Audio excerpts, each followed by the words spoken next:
Hello and welcome to the panel at DublinBIC. Today is Thursday, the 11th of June 2020, and to talk about the Internet of Things and what it means to be investor ready and scaling globally and the sales strategy that goes with that, I'm delighted to have with me today Paul Glynn, founder and chief executive officer of Davra. Paul, you're very welcome. Hi Martin, good to talk to you. Thanks for inviting me along. You're very welcome. To start us off, Paul, could you introduce us, please, to Davra? What do you do in the Internet of Things space?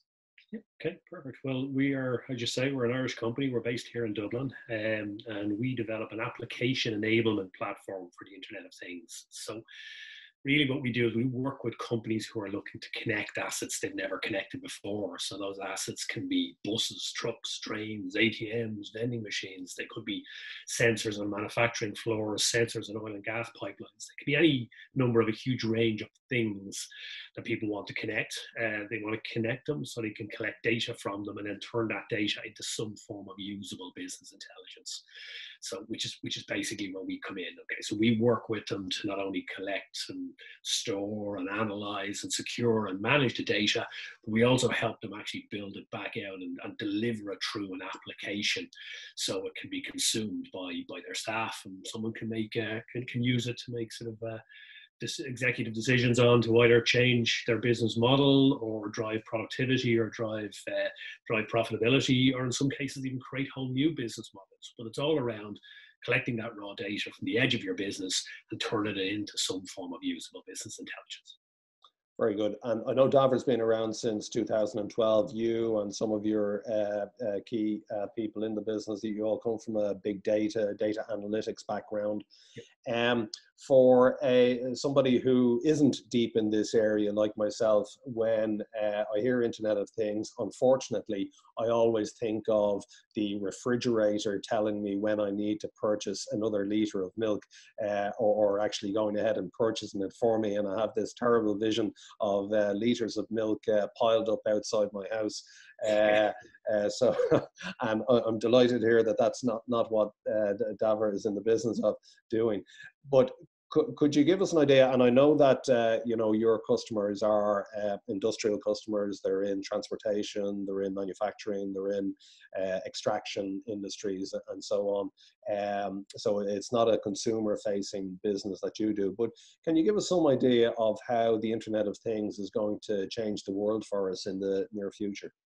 Yeah, of course. Well, the fridge story is a funny one because everybody sort of, it's used almost as a joke that, this is where technology is going to bring us. We'll have connected fridges. But the reality is that reflects a process. You have a fridge. It's something you have in your home and you use it to store things. And some of those things may go off, or some of those things may run out. And I've got young kids, and I go to the fridge and I open the door and I take out a carton of milk and it's empty. So but it's a process. It's something that happens, and that happens in the industrial world as well. All these organizations have processes that they have been carrying out in many cases some of our customers for hundreds of years that haven't really changed very much. And now technology is moving along to a point where they can actually change those processes and automate them and digitize them and make them run better or more efficiently. So whereas, let's just say, we're not in that space with consumers, technology and the internet in particular has something that to date, it's revolutionized communication. It hasn't fundamentally changed how we live. It has changed how we communicate. Like the companies that people look to, like Uber and Airbnb, and they say, oh, this is the internet, it's changing our lives. It's actually not. We still get in the same taxi. We still want to have somewhere to stay when we go to a new city, but what the internet has given us is a new way of communicating with that person. It creates a new marketplace for how we access that.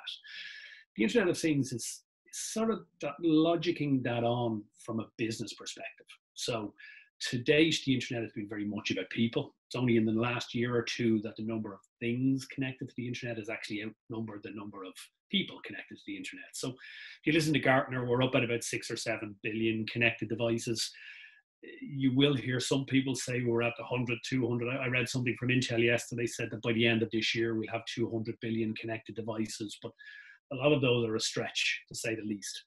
But the reason why organizations are looking to connect them is, as I said, is to drive those efficiencies, to make it easier, to use technology to do things that have been maybe a little bit more manual, I suppose, in the past. We chatted earlier before the call, Martin, and I talked about a utility company we work with in Europe who are using our technology to help find leaks in their network. That actually, the way they find leaks today, and you wouldn't believe this if you saw it, they have people, typically middle-aged men who are in the job 30 or 40 years. These guys who go out with a long stick with a tube on the end of it, and they listen. For anybody who has kids, it's like the BFG. It's just a big long thing. You put it up to your ear, and they listen to the pipes to see what's leaking. They've done that for hundreds of years. It hasn't changed. Now, it works, and these guys are very specialist, and they're very, very good at what they do, I'm sure, but it doesn't scale. And it's very, very difficult as the utilities become so critical to people, and as cities become bigger, it's difficult. You just employ more of these people? No, you use technology. So what the utility company are doing is putting sensors, acoustic sensors, they're basically doing exactly what those people do. They're putting them all around the network. So they're always on, they're always listening. They're also putting flow meters on to look at drop off in pressure. It's the same end result, but it's doing it in a way that can be replicated and scaled to a much, much greater level. And when you look at, and these are things you find out in our business, you learn weird and wonderful statistics. The average leakage rate for a water utility in Europe is just under 30%. So 30% of water is wasted. Now, that's a much bigger issue in Southern Europe, where they don't get as much water as in Ireland or the UK or Scandinavia, but it's a considerable issue. So using technology to address that makes perfect sense, and using it to address it in a simple, replicable manner makes even more sense. Okay, and again, that's where a platform like ours comes in. We don't work directly with the utility company. We work with a company who supply utility companies. We engage with them. They use our platform to build the application, and when they sell it into that utility company in France, they can just as easily take it to one in Germany, one in the UK, one in Italy, one in Ireland, because they've built it on a platform, so it's easy to sort of copy and paste across multiple customers. So you're the technology behind the technology. Exactly. It's a bit of a cliche, but you hear the story that in a gold rush, the people who make the money are the guys selling the picks and shovels. I know we've all heard that. That's what we do. I hate saying that, using the term middleware, but we're the tools to deliver these solutions.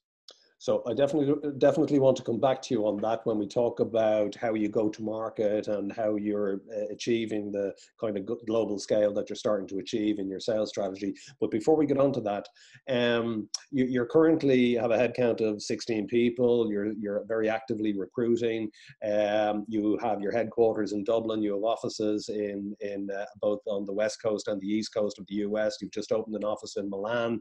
And if anybody cares to look at your website, you can see there's a massive amount of research and product development that has already gone in Davra since you started in 2012. And you do not achieve that typically without having significant investment going into the business. So obviously this is an area of great interest for our clients in DublinBIC. Could you tell us a little bit about the investment journey that Davra has had? Yeah, of course. Well, I think being an Irish company, and the first thing that is important to highlight is that investment and engaging with VCs in Ireland is a lot easier than other countries. Okay, I think some people who grow up in Ireland and work in Ireland and live in Ireland and don't engage as much with the outside world don't actually appreciate quite how small we are. Okay, Ireland is a small economy, and that percolates through everything. Someone always knows someone who knows someone, but organizations like DublinBIC are fantastic at providing a platform, I suppose, to engage with venture capitalists. Okay, pre-COVID, you guys were running quarterly events where a founder like myself would stand up and talk to anyone who wanted to come along, and there could be 20 different investors out. You're great at organizing angel investments. Michael is a fantastic angel group that, at the very, very early stage of engagement for a startup, that type of resource is absolutely fantastic. Everybody stands with everybody starts, should I say, with sort of friends and family investment, and then you need to get to a point where you're a little more serious and you want to go out there and you want to raise some money, and angels are a good way of doing that. But ultimately, you have to get to the proper venture capitalist world, okay? And Ireland it's a lot easier to do that in Ireland than it is elsewhere. Like if you're in the US and you drive down Sand Hill Road, which is the center of the VC community in California, those guys get thousands of engagements a week, and they look at them and they discount 90% of them straight away. So it's really hard to get in and engage with those people. In Ireland, it's a lot easier. There are ways of meeting VCs. And again, we'll talk about this. I'm easily accessible, and if any of your viewers want to contact me afterwards, I'll talk about the type of events. I don't think we have time for today, but there are tons of events where meet the investor. Okay, so that's the first thing. Getting access to them is a lot simpler in Ireland. You still need to have a strong concept, a strong product, a strong team. You need to have all the usual sort of what would you call them? You have to tick all the normal boxes, I suppose. You can't just rock up and think someone's going to give you cash because you have an idea. Steve Jobs famously said that an idea without action is just a wasted opportunity. Okay, so it could have been Steve Jobs or Oscar Wilde or Mark Twain or one of those famous people that everybody quotes. So I think it was Steve Jobs or Paul Glynn. Yeah, or Paul Glynn. Yeah. So you have to have everything that's in place, and ultimately you have to understand that these guys are going to look at, well, what's the product, what's the market opportunity, the market size, what are the barriers to entry in that market? Are you doing something unusual that if you do it really well, will it be difficult for people to follow you? Can you patent it? Or like in our space, because we're sort of a middleware tool, it's difficult to patent what we do. There are pieces of our technology we patented, but ultimately it's an application enablement platform, and there are lots of different ways of doing it. So our barrier to entry, I suppose, is that we really engaged very early, and we will touch on this in the channel piece, but with some big players in the market, and we got to them before other people do. So if you have that first mover advantage, that's really interesting to investors as well. Ultimately, I suppose they will look at what your product is and who your team are. Team will be absolutely critical. And ultimately, it's all about exit potential. These investors are not giving you money so you can build a business to pass on to your kids. They expect an exit at a point down the line. So for you to be investor ready, you have to be able to tell your story, explain the size of the market, explain the value, but really explain what's in it for them. If they put $10 into your business, are they going to get $100 out in 2 years, 3 years, 4 years time? That's what it's all about. And that's what people overlook. So people get so caught up in their technology and how fantastic and how great it is that they don't remember that the person they're talking to not only doesn't know anything about it, but doesn't have their level of excitement. It doesn't have the insight to know why it's so great compared to 10 other things out there. They need you to tell that story. They need you to get that across to them. And they need you to tell them, okay, we're going to take this from here to here with your investments. At that point, then we're going to go to another level. We go to Series A or Series B after that initial seed investment. And then ultimately there is an exit down the line. You're not passing this business onto your sons, onto your kids. I joke that this is not Davra and Sons. Okay, that's what I'll say to people. And our investors have heard me say that many times. We know where we're going with this. We understand where it will take us. And there are a number of ways of us giving them a good return, but we're on a path towards that. And it's really important to show that path when you talk to an investor. Let them understand where you're going to take them and what they get at the back end. It sounds very obvious when you say it, Paul, but that is exactly the insights that startups need when they are talking to investors. So thank you for that. If it's possible to give me an indication without having to kill me, can you give me an idea in order to get to as far as you have today? What's the level of investment that has gone into Davra? Yeah, we've raised a little over 6 million to date. So we've raised a lot of cash over the years. DublinBIC have been with us right from the start. They were seed investors and they've followed us right through. All of our investment has come from Ireland. So we have Delta partners and Enterprise Ireland, obviously fantastic place to start. And I recommend anybody starting out on this journey now, don't think of Enterprise Ireland just as a way of getting money. That's one piece of what they do. Okay. okay, that they're very strong on that. And if you have a good idea and you can get matching funds from elsewhere, Enterprise Ireland are a great way to start, great place to start. But there's so much more than that. Okay? And I'll come back to that in a second, because I think that we see Enterprise Ireland almost as part of our channel at the moment. Okay, but we'll be talking about channel in a minute, and I'll come back to that piece of it. But we have Delta, we have Investec, and then we took a small investment from a US entity about a year and a half ago. And the reason for that was we're getting very close to a point where we're ready to take a pretty significant step up now and raise quite a chunk of money. 6 million sounds like a lot, but actually in the global scheme of things, like we're on Gartner's Magic Quadrant now as one of the lead players. We're the highest ranked company, private company, for what we do. We're up there with GE and IBM and Microsoft and very, very significant players. Of all the other private companies on that, we've raised by far the least. Like, we're ridiculously low levels of investment to date. And that's because we've been taking the investment we have and focusing on building our platform, focusing on building our technology and building our route to market. So on the back of that, now we're ready to take a pretty significant step up, which is why we brought the Americans in about a year and a half ago. And with all the best respect to the Irish VC community, who we're very fond of, and we've been very lucky with our investors. They've been very supportive, and it hasn't just been about money to help in every way they can. When you need to raise a lot of cash, you really do need to look outside Ireland. Okay. That's our expectation. I'm sure the Venture Capital Association will give out to me for that one, but really for a significant investment, it's a lot more about just money. It's about where that takes you and how that VC helps you move your business along. It's not just about the cash.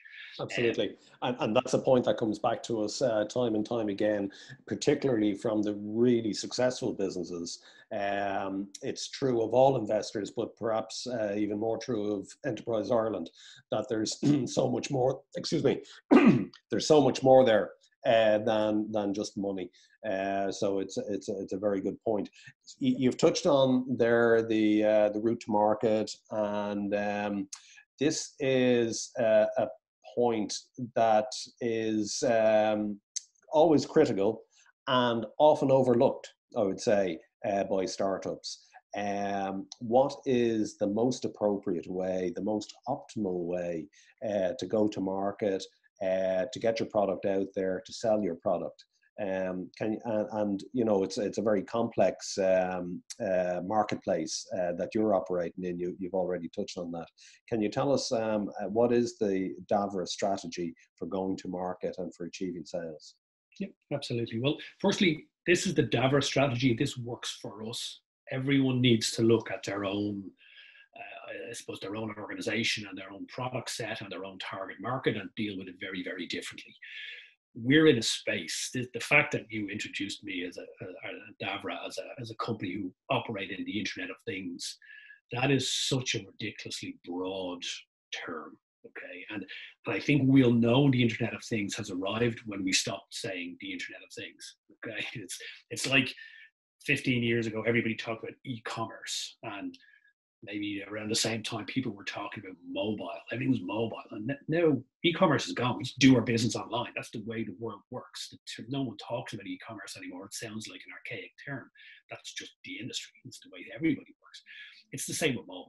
People are, the concept of mobile being something unique or unusual is well gone. And I think in a very short period of time, the concept of things being connected to the internet will just be, yeah, of course, everything's connected to the internet. So from our perspective, it was a very, very broad market. Okay, we were bringing a platform that didn't care where the data came from. Data is ones and zeros. If it was an ATM machine or a bus or a hospital bed or an oil and gas pipeline that the sensor was connected to, it was irrelevant. It's just ones and zeros.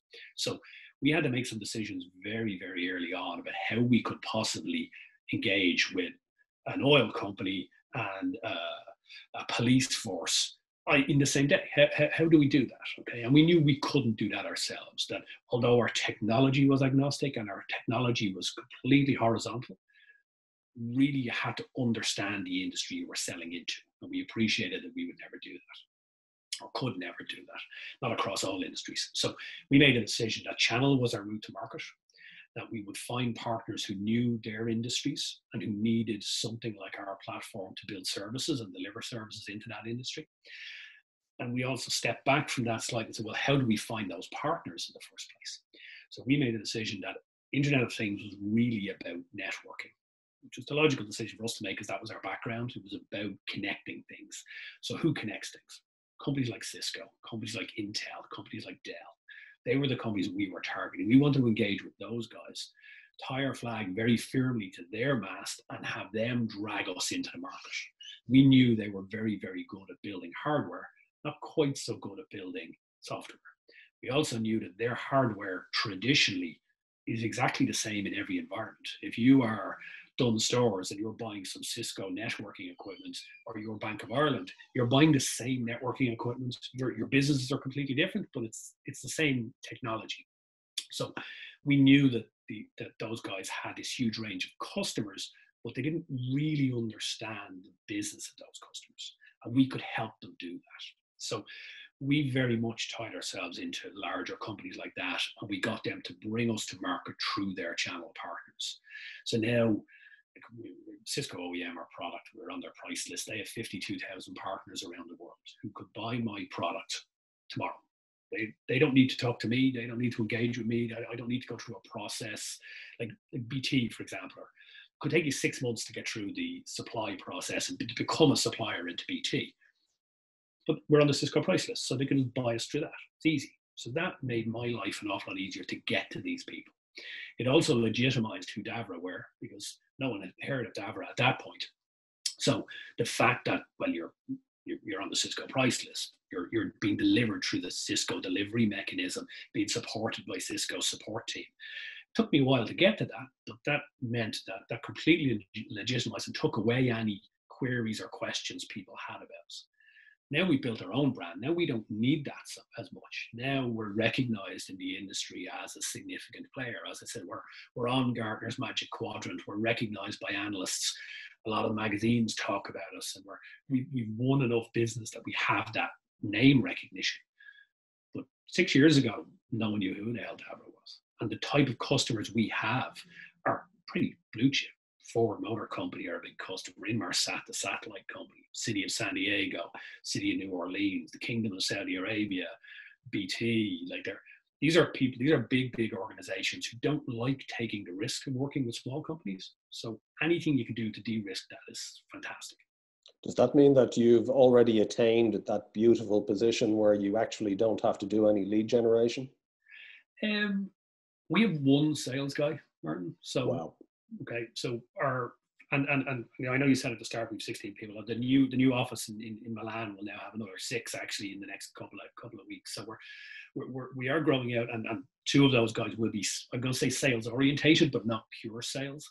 But it's not that we don't need to lead generate, but it's not our biggest problem. Okay, we absolutely, a lot of times our biggest problem is understanding, well, where will this go? Our industry is at a very, very early stage. We have this concept of this funnel, lots of things going in at the top, lots of little deals, little opportunity, little proof of concepts. Some of them will move down to the next stage, which is, okay, we like this, now let's roll it out on a percentage of our assets. And then some of them will move to the final stage, which is, yeah, this is great, let's permeate it right across our business. Lots and lots of those early stage deals are very, very time consuming. So a bigger issue for us is figuring out how to get through those guys as quickly as possible, how to spot the ones that won't progress. And again, a lot of that is driven by our partners. The partners know the customer well enough and know the customer's business. And a lot of times the partners, if they're engaged in a project like that, they're already thinking, well, this is really good, and we're learning a lot from this customer about their requirements. So what other customers do we have who are like them, who we can bring this to? So if this one doesn't progress, how can we take it into customer B, C, D, and E? So I'd love to be able to say, oh yeah, sales is no problem. We wake up in the morning and our inbox is full of orders, or our HubSpot has been populated by our partners, and there's lots of deals in there. And that's not strictly the case, but sales and lead generation and finding the opportunity is lower down our problem list. Dealing with the amount of opportunities and getting through them, picking the right ones, I suppose, is a bigger problem for us. There's a point there you've made that I really have to call out, which is that, again, really successful businesses, they qualify out lots of the leads and they even fire their customers. If that customer relationship isn't going to be beautiful and prosperous for both parties. It's always the best thing to do. You know, businesses that aren't so successful and aren't so well managed, they hold on to customers that they really shouldn't be holding on to. Yeah, absolutely. And it's interesting because possibly one of the best pieces of advice I got was from one of our advisors, a guy called Barry O'Sullivan, who's a good Cork man. Barry's won the Dragons, so people know him from Dragons Den, but we know him from his time in Cisco. And Barry was very conscious of the fact that we were engaging at a very high level within Cisco. And big organizations, when a small organization engages with them, they overvalue their importance, and they like to think, oh, you're going to do this for nothing. Obviously, because when we make this deal, this is going to be huge for you. And Barry made it very clear right from day one, Paul, there's no free bar. You can have $1 a beer bar. That's okay. You can do things for cheap, but you need to make sure that someone in Cisco goes through a process to set you up as a supplier and raise a purchase order. It could be for $100. It could be for nothing. A purchase order has to be raised. Don't do anything for nothing. And that's the best advice I ever got, because if you get into a big organization, someone sees you and they say, oh, these guys are really good and they're innovative and they can move quickly, they'll keep you a secret. They don't have to put you through a process. They don't have to get you signed off as a supplier or raise a purchase order. They don't have to tell anyone else about you. And once you then start delivering, it's actually, it works out negatively for them if they then introduce you, because all of a sudden it's, right, that's how you were able to do that. And it wasn't you at all, it was those guys. So it's absolutely critical when you engage with a big company, and it's really easy for an early stage or a startup company to think, oh great, I'm into Microsoft or I'm into Google and I'm going to get so much out of this. You're not. You're in with one person in Microsoft or one person in Google. You need to be inside their tent. They need to see you and value you as a partner. So it doesn't need to be a big order. You just have to get something from it. So if I can give no other advice, do nothing for nothing. $1 a beer bar all the way. Thank you for that, Paul. I could talk to you all day, but there is most certainly no better point to finish on. It's one we make to startups all the time. They find themselves very surprised and overawed when they get the opportunity to speak to that big flagship customer. And what they don't realize is that they, the startup, are the innovators here. And there's a very, very good reason why that big flagship prospective customer is interested in talking to you. And you absolutely have to leverage some value out of that for your business. 100%. Yeah. Paul, it's been an absolute pleasure talking to you. Thank you very much. I hope we'll do so again. Good to talk to you, Martin. Cheers. Bye-bye.